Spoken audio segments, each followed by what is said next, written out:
Hey, Truffles, you know what time it is? That's right. We're here for for some songs and stories for them hard-hitting times.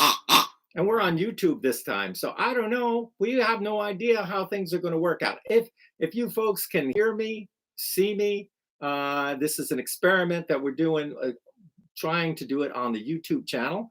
And hopefully that will be working. What do you think, Truffles? All right, let's play the theme song and get going here. All right.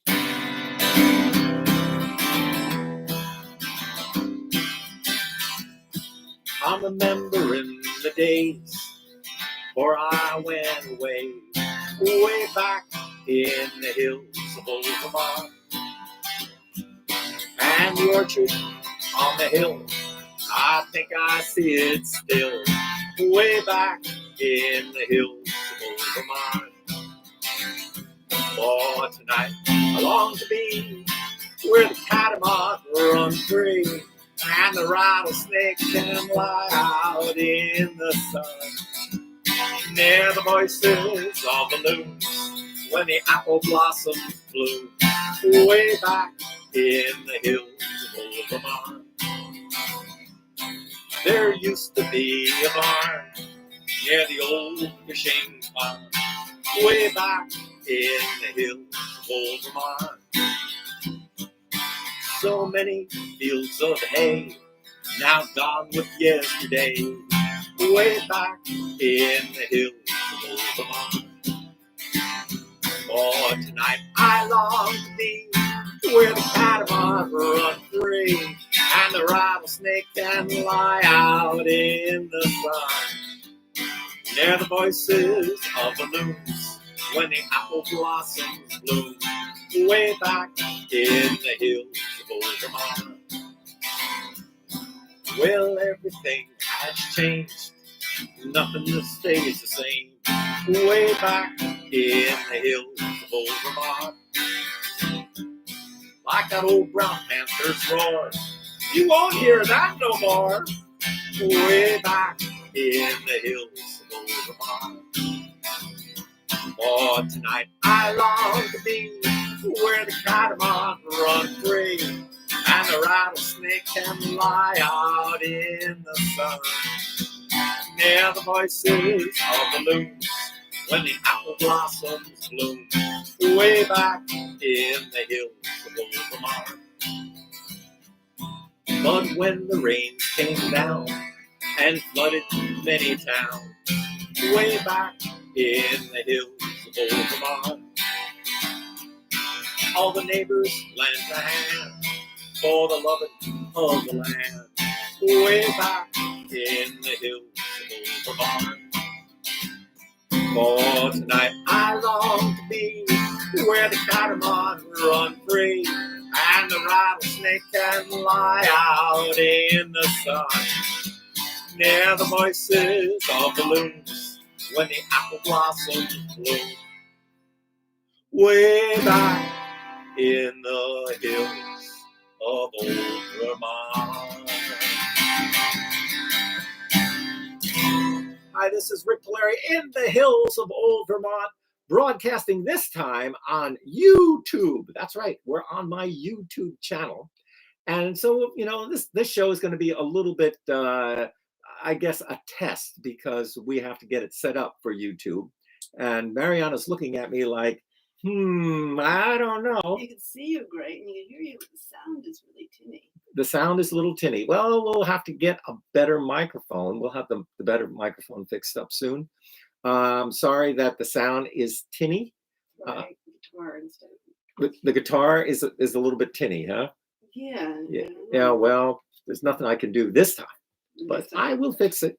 But I hope you guys are doing good. It's like I said, we've been having a lot of trouble with Facebook Live, and we decided that Big Heavy World thought that let's give YouTube a try. Now the bonus part of that,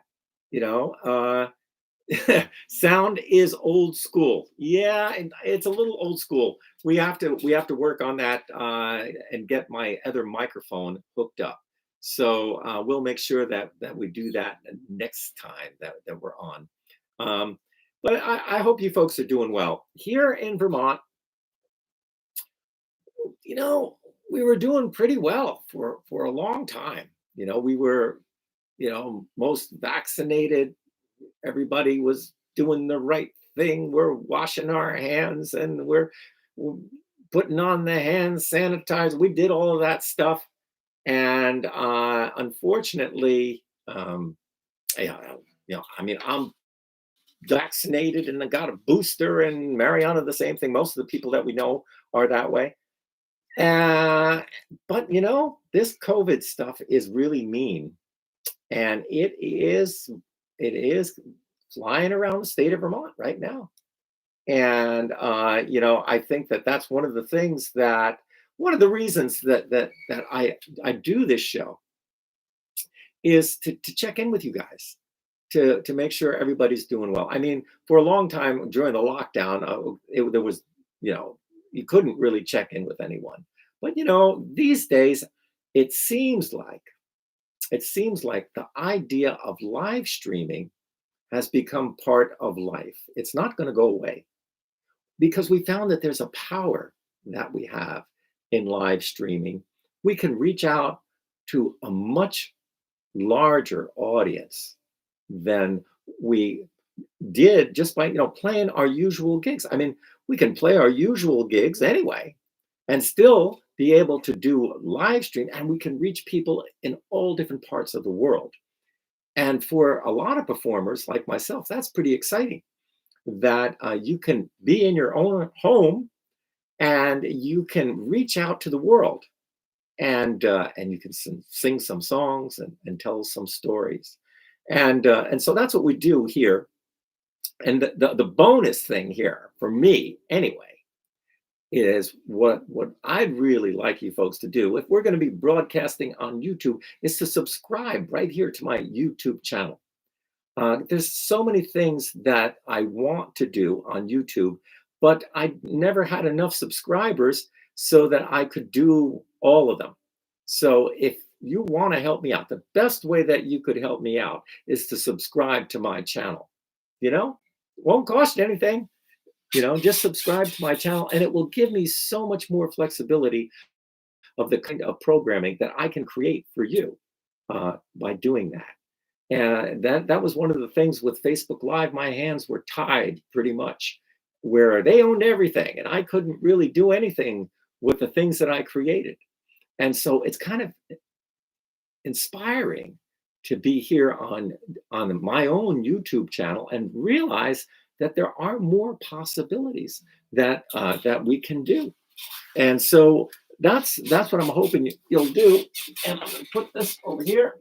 Oh, and pick up the banjo.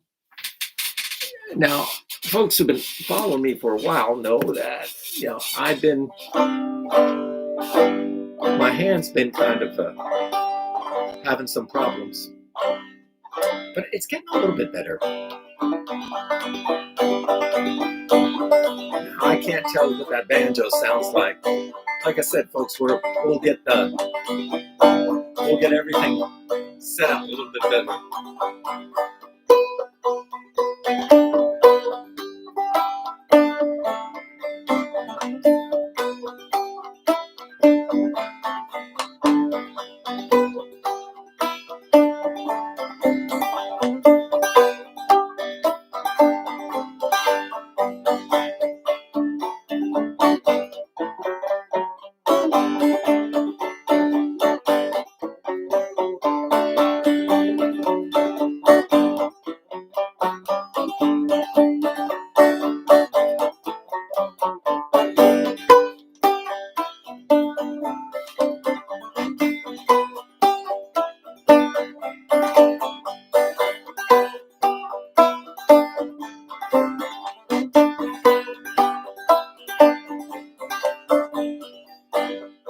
Like I said, folks, I like to get in the banjo zone. I come down here late at night, pick up the banjo, and start playing. And I never really know what I'm going to play. my hands just kind of move around. Before you know it,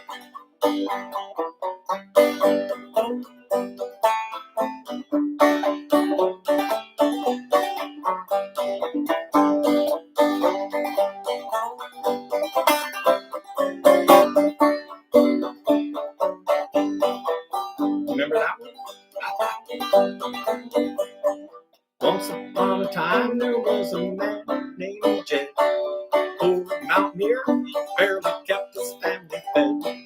Then one day he was shooting birds, and up through the ground come a bubbling through.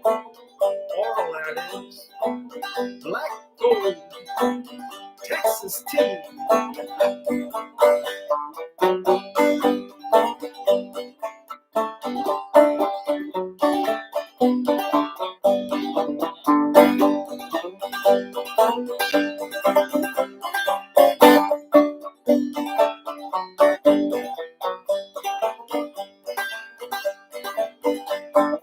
First thing you know, old Jed's a millionaire.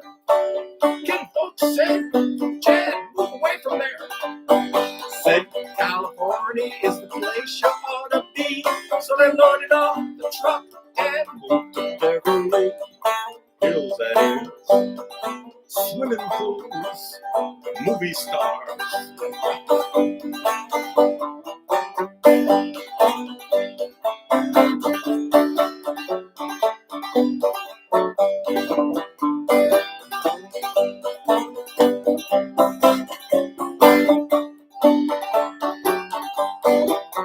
See, that's what happens as you start just picking on the banjo. And you never know what song will come out. This.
Yeah, you never know what you're going to play on the banjo.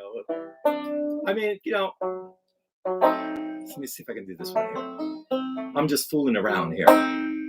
One day, I was over at Pete Seeger's cabin up there in Beacon. And we were sitting there and I can't remember, usually I would come up there and we'd stack some wood, or maybe they would do some maple syrup thing. He really liked to do chores, together. It made him relax, So if you were working together, he really liked that, So I'd come up there and help him out a little bit. And then afterwards we'd sit down and sometimes play a little bit of music. And one time he pulled his banjo off the wall and he started playing this song that I had heard years ago on his Goofing Off Suite. Remember? I don't know if you remember that one or not, but it was the Irving Berlin, that Blue Skies thing. And I'm gonna move my hand in so you can see. So I didn't know how to play it, and Pete said, "Hey Rick, did you ever learn how to play Blue Skies?" I said, "No, Pete." He said, "Well, let's learn it right now." So he took his banjo and he put his hands like this. I'm going to turn my hand like that. You can see these two fingers. And you go. Then make an E minor. Now, slide it up.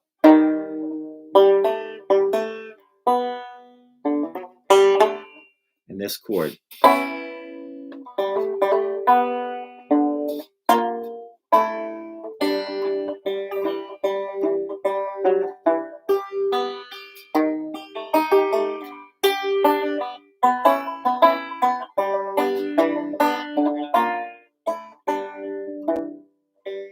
Then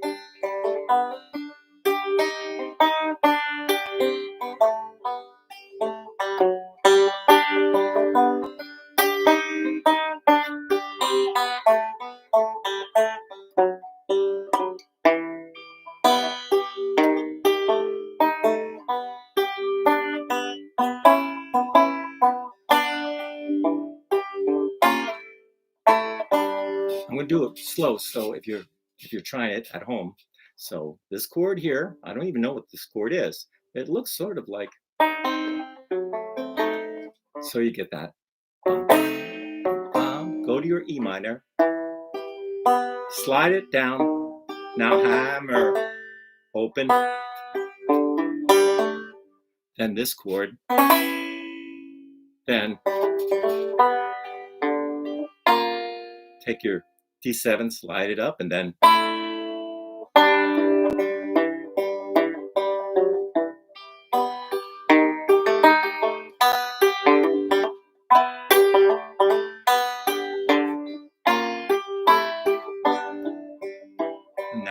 hammer,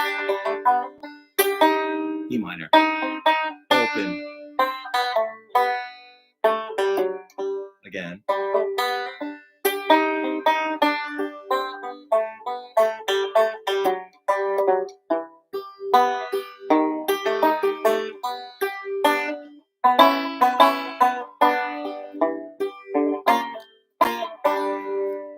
Well, you can play it yourself.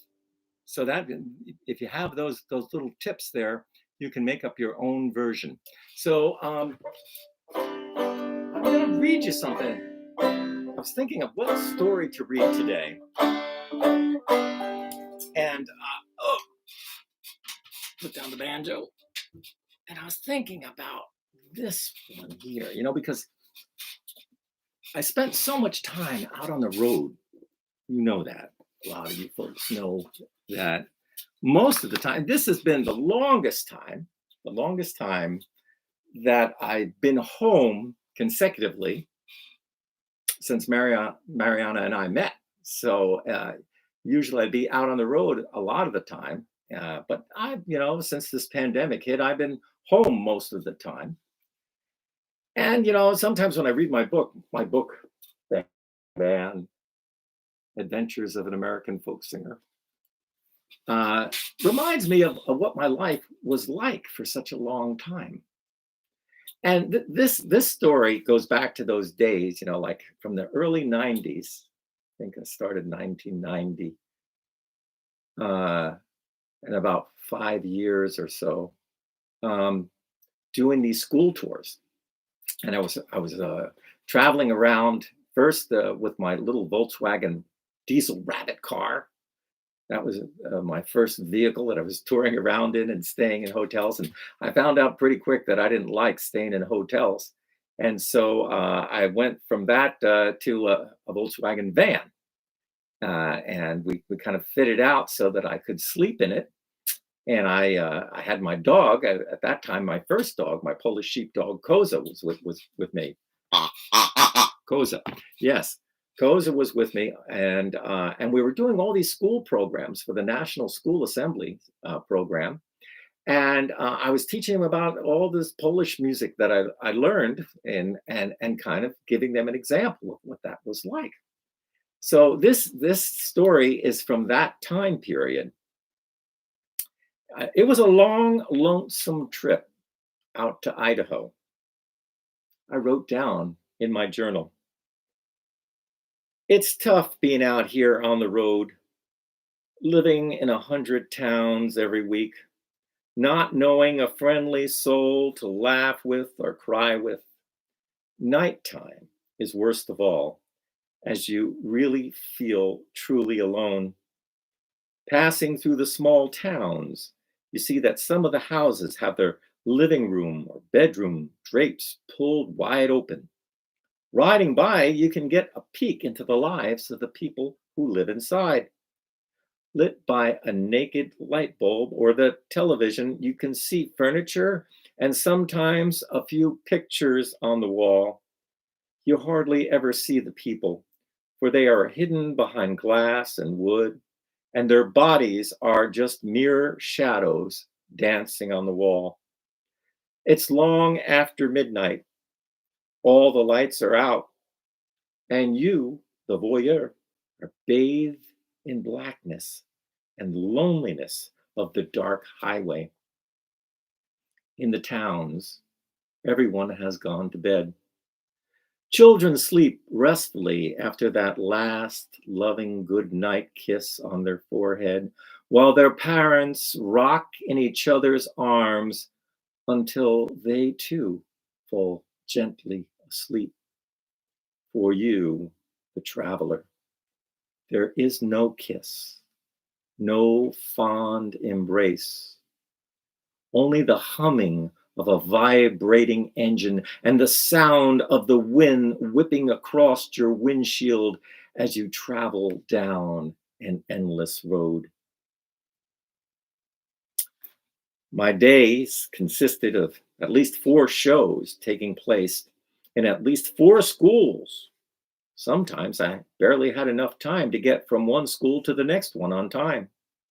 After the last show of the day, I sometimes had to drive well into the night to reach the next school. When I got into town, I would try to park next to the school to camp in my new VW camper for the night. When the weather was really nasty, I tried plugging in a small car heater into the school's electrical outlet. As soon as I pulled into the schoolyard, I would wait until the police showed up. They would never disappoint me, as they would always arrive, Johnny on the spot, flashing their big blue lights soon after I entered the schoolyard. Other times, they would not get to me till about 3 or 4 in the morning. At this ungodly hour, they would knock on my window, wake me up, and then poke their flashlights all around the van. While I was half asleep, I would have to produce a series of documents and answer a litany of questions, telling them that I was supposed to be here and I would be doing a concert in the morning. As these small town cops had lots of time on their hands, they would often wake me up a couple of times just to make sure that I was okay. When the sun came up, I would wait till the janitor arrived and he would unlock the building. If I was there early enough, the janitor would let me grab a quick shower. This to me was one of the true pleasures, as I did not have a shower in my van, and I would work up quite a sweat doing the shows. But shower or not, I would find a place to change into my Polish mountaineer outfit and once again become Mr. Poland. Soon the principal would come to meet me. After getting over the shock of looking at some weird long-haired galoot who looked like he'd just fallen off the planet Pluto, we would discuss my program, as I needed the help of a few teachers and students. It was up to him to pick out the right ones to do the job. My program was about the old Polish folk culture, and it had a few places for audience participation. Back in Poland, my teacher, Yusuf Broda, would always tell me, you cannot separate the Polish bagpipes from all the other parts of the folk culture. You must present it as it is, with the music, the dance, and the stories.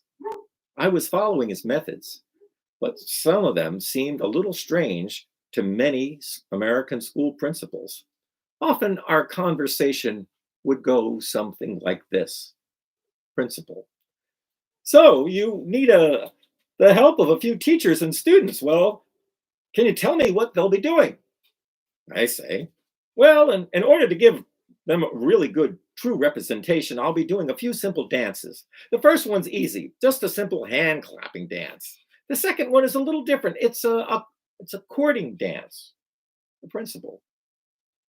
Well, what is that? I say. It's a dance where everyone joins in a big circle while I walk around with a handkerchief. Then, when I say stop, I pick up the closest female teacher, bring her to the center of the circle, lay down my handkerchief, and ask her to kneel down. While we're both kneeling on the handkerchief, I kiss her on the cheek, then jump up and dance with her. Principal. You kiss her? Well, I say, it's a little kiss. It could be just an air kiss, But anyway, I pick up my bagpipes and I hand her the handkerchief, and she repeats the dance with the student. Principal. She kisses a student? Well, I say, well, it really doesn't have to be a real kiss. Just pretend. Of course, if we were in Poland, it would be a real kiss. But this is a different culture. Anyway, the teacher kisses the student, and then the student picks and kisses another student. Principal. Wait. First, you want to kiss one of my teachers, then have them kiss a student, and then have them kiss each other. Is that correct? Me. Well, it's an old tradition, but don't worry. You'll really like the last dance. It's a kind of athletic competition between the boys. We just have to watch out for my dog. Principal. You're bringing a dog? Yeah, that was my that was my life. Doing these really interesting, presentations and teaching people about the old instruments like the fujarka from Poland.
And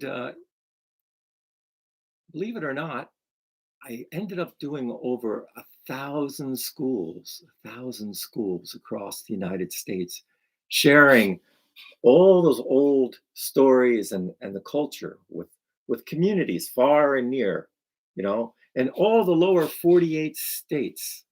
I went and sometimes you think about that, as your job as a musician, you're out there and you're educating people and you're talking with people, and you realize that they won't remember who you are, but somewhere in the back of their mind, they'll remember there was this funny guy who came into my school. He was dressed in this kind of wool outfit, and he got this big goat bagpipe, and we were doing these crazy dances, and there was this dog, and it will kind of hopefully be some kind of an interesting memory in their mind.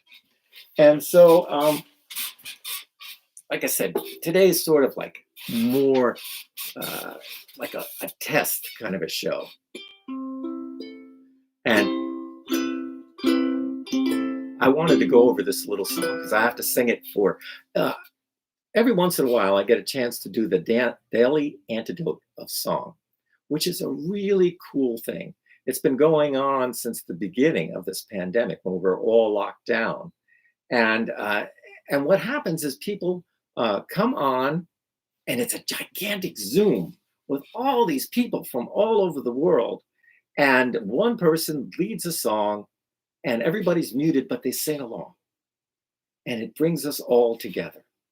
And people like Reggie Harris and oh gosh, Joe Jenks and so many wonderful people. You know, the Emma's Revolution, and so many more. And every once in a while, I get a chance to go on and teach a song, and I'm going to be doing one on Friday. It's always, at 12 o'clock is when it is. And it always has a theme. And this was friendship. So this is a song that I wrote a long time ago. Originally, I wrote it for Mariana. Friends for life. That's what will always be. Friends for life. Just you and me. Through all of life's changes. Through all of our lives. We both realize we're friends for life.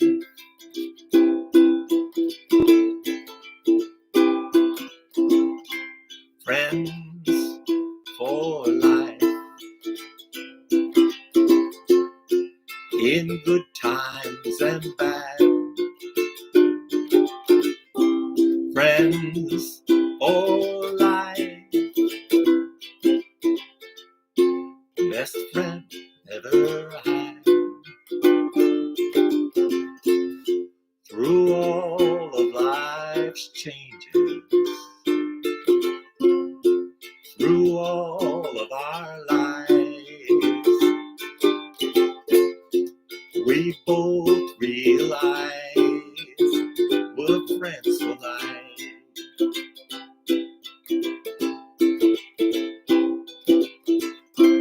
Friends for life. In laughter and in pain.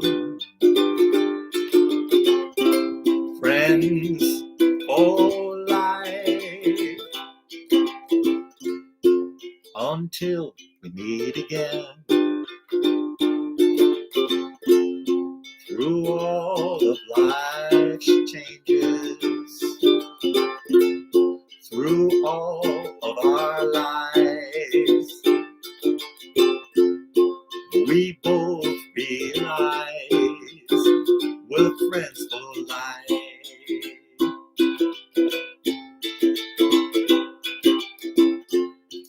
Through all of life's changes. Through all of our lives. We both realize we're friends for life.